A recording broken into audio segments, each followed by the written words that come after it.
آقا سلام. داداش خوبی؟ داداش این فیلم رو نگاه کن. این شمایی؟ چطور؟ شمایی؟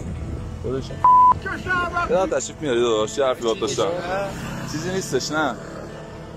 ببین اون معتادی که میبینی تو آشغالی کلاشو کرده تو آشغالی، دنبال نون شبش میگرده. خب دنبال روزیش میگرده. ضعیف کشی خوب نیستش. بنده خدا رو میاری الان تو این آشغال شما نگاه کن، چیزی برای من و شما نیستش که، ولی اون بدبخت روزش اینجا پیدا میکنه. نباید این کارو کنی. پسر خوب یه نفر انداختی تو آشغالی میگی که چی؟ دست تو ببینم بابا ببین یه بار دیگه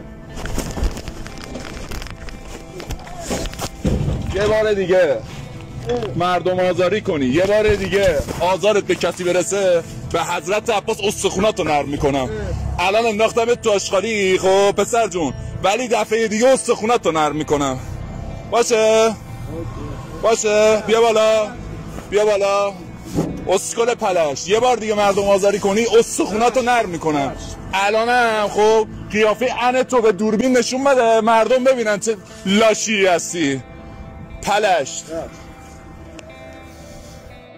تو خیابونا بودم، با بی پولا بودم، با خوبا بودم، با اونا که خودشونو با کارت میخارونن. تو جوبا بودم